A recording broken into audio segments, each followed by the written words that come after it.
Good evening everyone. তো তোমরা first পার্টে দেখিয়েছিলে যে মেলাতে আমরা গিয়েছিলাম আর রিভি সেখানে গিয়ে খুব আনন্দ করছে। এটা হলো সেকেন্ড পার্ট। তো রিভিকে গাড়িতে বসিয়ে মা পাপার সাথে মানে ওকে দিয়ে এসেছিলাম, আর আমি আর পূর্ণিমা মিলে এখানে ব্রেক ডান্সে উঠেছি। এটা উঠতে খুব ভালো লাগে আমার। তো এখানে ফিল্ডে গণেশ মন্দির ছিল যেখানে মেলা এসেছে, তো সেখানে গিয়ে ঠাকুরকে একটু প্রণাম করে আসলাম। আর এখন চলে আসলাম বাড়ি, এসে ডিনার করে নিলাম। ডিনারে ছিল বেগুন দিয়ে চিংড়ি মাছ আর ছিল চিকেন। এটা পরের দিন ইভিনিং টাইমে আমরা পূর্ণিমাদের বাড়িতে গিয়েছিলাম, আর ওদের বাড়িতে টিয়া পাখি আছে। তো রিভি সেটা নিয়ে খেলতে খুব ভালোবাসে। ও দেখো কোলে নিয়ে নিয়েছে, একটুকু ভয় পায় না যে ওকে কামড় দেবে বা কিছু, কোনো কিছুতেই ওর ভয় নেই। তো বাড়ি এসে দেখলাম কাকিমণি ডোসা বানিয়েছে সবার জন্য, আর খেতেও খুব ভালো হয়েছিল।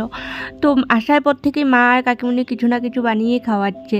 তো ঠিক আছে, চলো আজকে ব্লগটা আমি এখানেই শেষ করছি। কেমন লাগলো জানিও, ভালো লাগলে প্লিজ চ্যানেলটাকে সাবস্ক্রাইব করে দিও।